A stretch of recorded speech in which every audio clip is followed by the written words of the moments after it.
অষ্টম শ্রেণীর শিক্ষার্থী বন্ধুরা সবাই ভালো আছো? আমি সন্তোষ কুমার বর্মা, সহকারী শিক্ষক, ভান্ডারদ জনতা উচ্চ বিদ্যালয়, পাটগ্রাম, লালমনিরহাট। আমি বাংলা দ্বিতীয় পত্রের সন্ধি বিষয়ে একটু তোমাদের সাথে আলোচনা করব। তো আমরা সবাই জানি সন্ধি আসলে কি। কি বললাম? সন্ধি। আগে সন্ধি লেখি।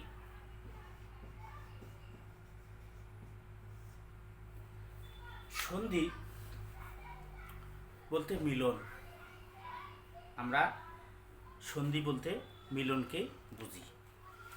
এখন কার সাথে কার মিলন, এই বিষয়টাই আমাদেরকে জানতে হবে। পাশাপাশি দুটি ধ্বনি মিলনের যদি এক ধ্বনি সৃষ্টি হয় তাকেই বলা হবে সন্ধি। কি বললাম? পাশাপাশি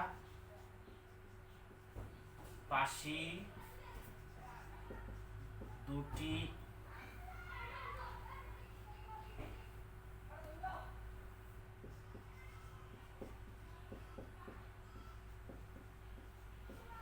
ধ্বনি মিলনে, পাশাপাশি দুটি ধ্বনি মিলনের ফলে যদি পাশাপাশি দুটি ধ্বনি মিলনের ফলে যদি এক ধ্বনির সৃষ্টি হয় তবে তাকে সন্ধি বলে। ফলে যদি এক ধ্বনির সৃষ্টি হয় তাকে সন্ধি বলে। কি বললাম? পাশাপাশি দুটি ধ্বনির মিলনের ফলে যদি এক ধ্বনির সৃষ্টি হয় তাকে সন্ধি বলে। বুঝতে পারছো সবাই? তাহলে পাশাপাশি দুটি ধ্বনির মিলন হইতে হবে। যদি মিলন হয় তাহলে সেটাকে বলা হবে সন্ধি। যেমন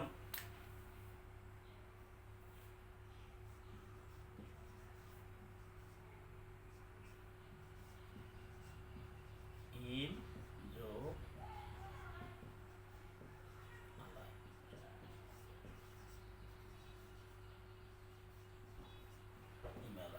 হিম একটা ধ্বনি, আলয় একটা ধ্বনি, একত্রিত হয়েছে হিমালয়।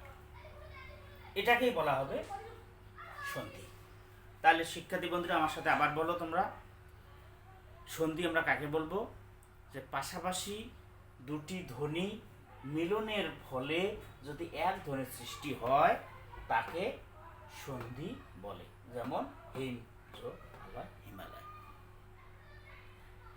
তাহলে সন্ধি কাকে বলে আমরা জানলাম। এবার বাংলা ভাষার বাংলা সন্ধি কয়টি? মুসলাম এটা।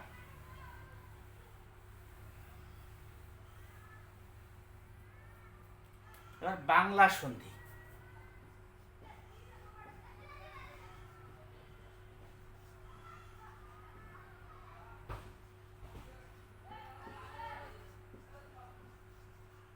বাংলা সন্ধি কয় প্রকার? বাংলা সন্ধি দুই প্রকার। কয় প্রকার বললাম?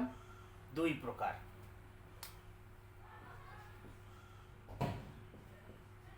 বাংলা সন্ধি দুই প্রকার। এক, স্বর সন্ধি। দুই, ব্যঞ্জন সন্ধি।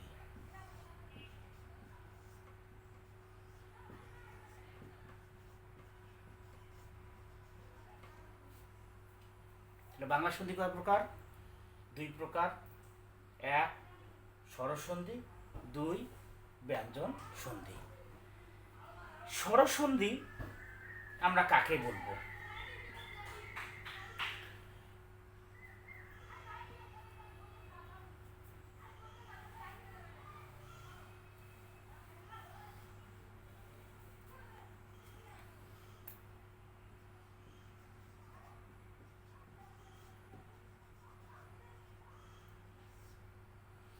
স্বরধ্বনি কাকে বলবো? স্বরধ্বনির সঙ্গে স্বরধ্বনি মিলনে যে সন্ধি তাকে বলা হবে স্বরসন্ধি।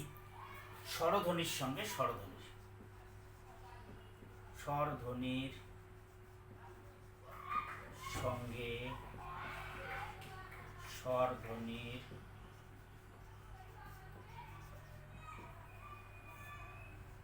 মিলনে যে সন্ধি তাকে স্বরসন্ধি বলে। স্বরধ্বনির সঙ্গে স্বরধ্বনির মিলনে যে সন্ধি তাকে স্বরসন্ধি বলে। এখন স্বরধ্বনি কি? স্বরধ্বনি যেমন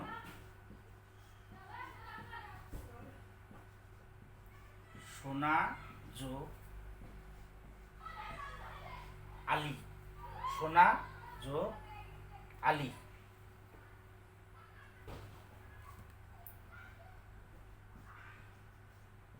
কি দাঁড়াইলো? সোনালি, সোনালি, সোনা আলি, সোনা আলি, আ সোনালি, আ। এটাও স্বরবর্ণ, এটাও স্বরবর্ণ, এটাও স্বরবর্ণ। এই জন্য বলা হয়েছে স্বরধ্বনির সঙ্গে স্বরধ্বনি মিলনে যে সন্ধি হয় তাকেই বলা হবে স্বর সন্ধি। এবার আসো ব্যঞ্জন সন্ধি।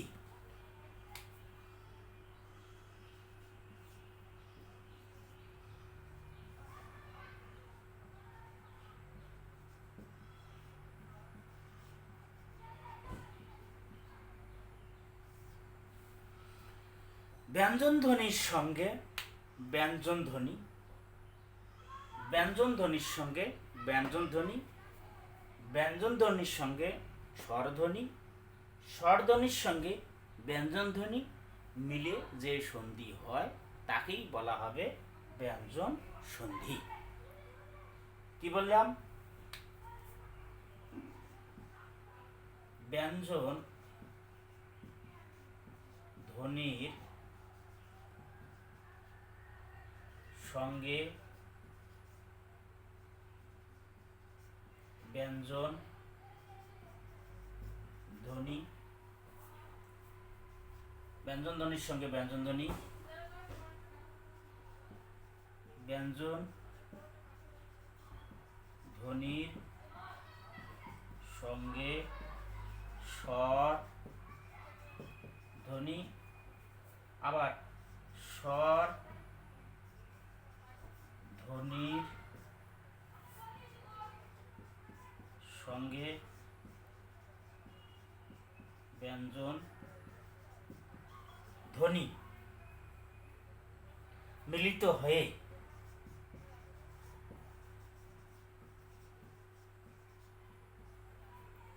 ব্যঞ্জন ধ্বনি হয়। মিলিত হয়ে যে ধ্বনি হয়, মিলিত হয়ে যে সন্ধি হয়, মিলিত হয়ে যে সন্ধি হয় তাকে ব্যঞ্জন সন্ধি বলে। বুঝতে পারছো সবাই? ব্যঞ্জন ধ্বনির সঙ্গে ব্যঞ্জন ধ্বনি, ব্যঞ্জন ধ্বনির সঙ্গে স্বরধ্বনি, স্বরধ্বনির সঙ্গে ব্যঞ্জন ধ্বনি মিলিত হয়ে যে সন্ধি হয় তাকেই বলা হবে ব্যঞ্জন সন্ধি। যেমন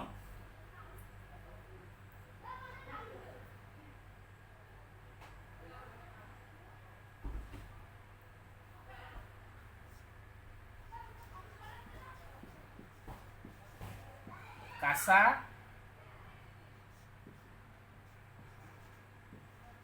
কলা,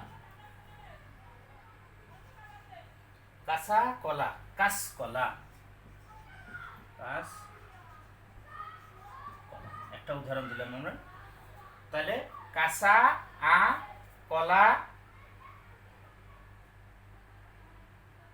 কাঁচ কলা, কাঁচা কলা, কাঁচকলা। তাহলে আমরা জানলাম স্বর সন্ধি এবং ব্যঞ্জন সন্ধি, এই দুটো সন্ধি কি বাংলা সন্ধি। ঠিক আছে, তাহলে বাংলা সন্ধি কয় প্রকার? দুই প্রকার। এক স্বর সন্ধি, দুই ব্যঞ্জন সন্ধি।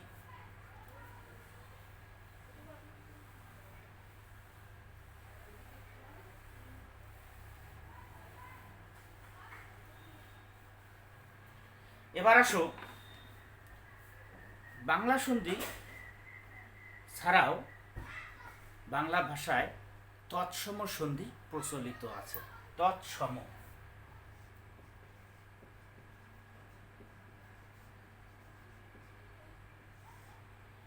তৎসম সন্ধি তিন প্রকার।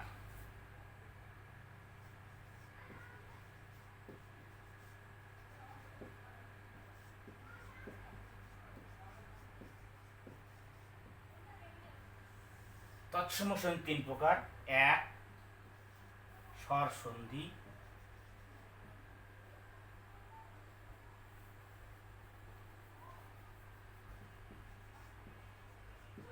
দুই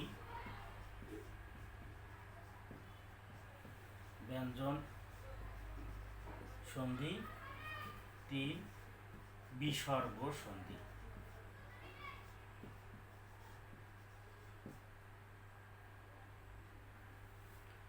বিসর্গ সন্ধি। তাহলে তৎসম সন্ধি, আসলে তৎসম সন্ধিটা কি? বাংলা ভাষায়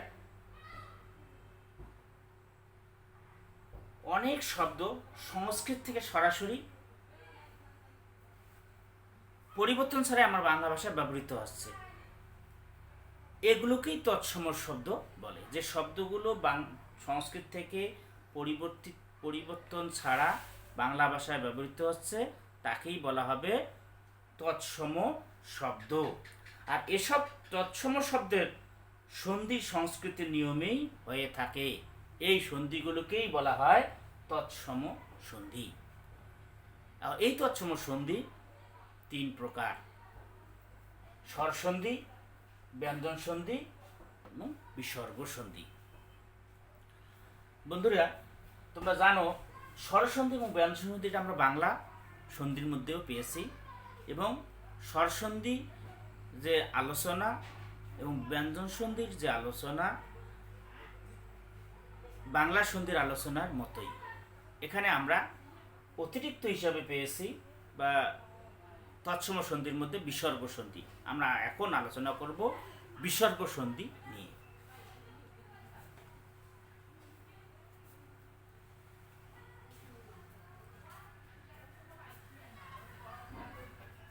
তারপরেও যদি তোমাদের একটু সমস্যা হয় আমি মৌখিকভাবে বলে দিচ্ছি।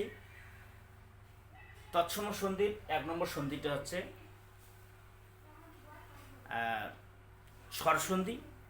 স্বরসন্ধি আমরা বাংলা সন্ধিতে জেনেছি, সংস্কৃতেও ঠিক একই। স্বরবর্ণের সঙ্গে স্বরবর্ণের মিলিত হয়ে যে সন্ধি হয় তাকেই বলা হবে স্বরসন্ধি। আর ব্যঞ্জন সন্ধিটা হচ্ছে ব্যঞ্জন বর্ণের সঙ্গে ব্যঞ্জন বর্ণের মিলিত হয়ে যে সন্ধি হয় তাকেই বলা হবে ব্যঞ্জন সন্ধি। ব্যঞ্জন বর্ণের সঙ্গে ব্যঞ্জন বর্ণ, ব্যঞ্জন বর্ণের সঙ্গে স্বরবর্ণ, স্বরবর্ণের সঙ্গে ব্যঞ্জন বর্ণ, স্বরবর্ণের সঙ্গে স্বরবর্ণে মিলিয়েও ব্যঞ্জন সন্ধি হয়। তা আমরা এটা আগে জেনেছি, এখন আমরা জানবো বিসর্গ সন্ধি। বিসর্গ সন্ধি দুই ধরনের। এক র জাত বিসর্গ, দুই স্বজাত বিসর্গ।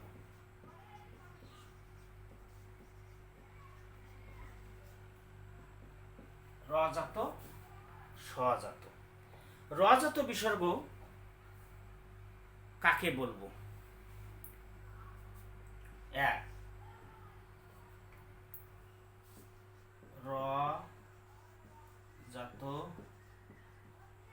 বিসর্গ কাকে বলবো? শব্দের শেষে র থাকলে উচ্চারণের সময় ল রূপ পায়। শব্দের শেষে র থাকলে উচ্চারণের সময় র লোপ পায়। এই র লোপ পেয়ে বিসর্গ হয়, সেই সকল সন্ধিকেই র জাত বিসর্গ সন্ধি বলে। কি বললাম? শব্দের শেষে র থাকলে উচ্চারণের সময় র লোপ পায়।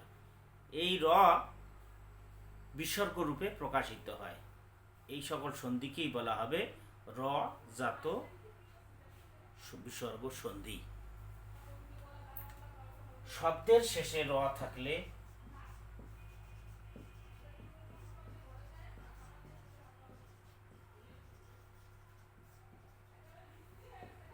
উচ্চারণের সময়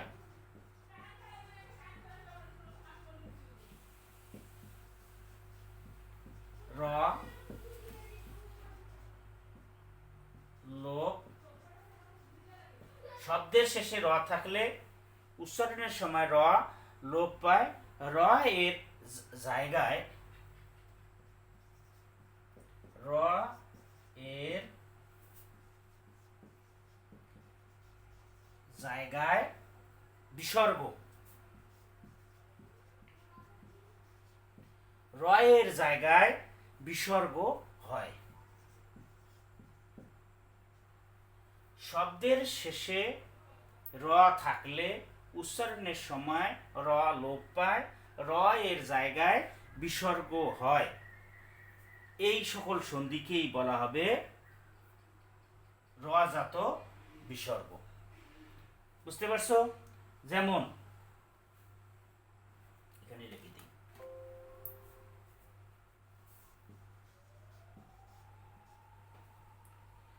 অন্তর্গত, অন্তর, এটাকে লোপ পাবে কিভাবে? এখানে হবে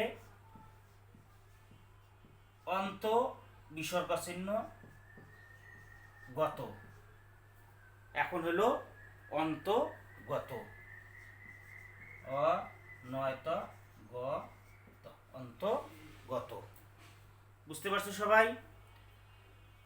এটাকে বলা হবে র জাত বিসর্গ। এবার আসো স জাত বিসর্গটা কি?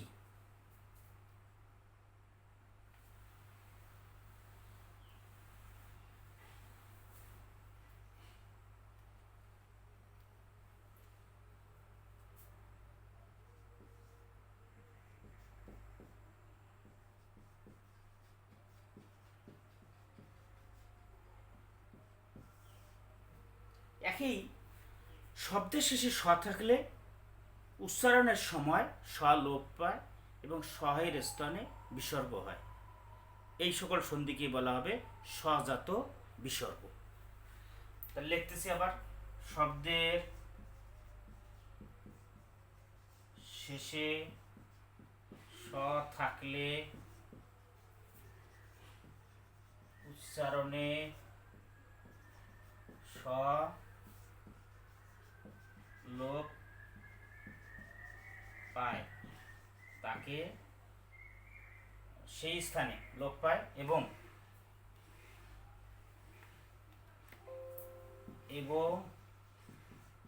সেই স্থানে বিসর্গ চিহ্ন হয়, তাকেই বলা হবে স্বজাত বিসর্গ। তাই কি বললাম? যে উচ্চারণের সময় স থাকলে, উচ্চারণের শব্দের শেষে যদি স থাকে, না সরি, শব্দের শেষে যদি স থাকে উচ্চারণের সময় সেই স লোপ পায় এবং সেই স এর স্থানে বিসর্গ চিহ্ন হয়। একেই বলা হবে স্বজাত বিসর্গ। যেমন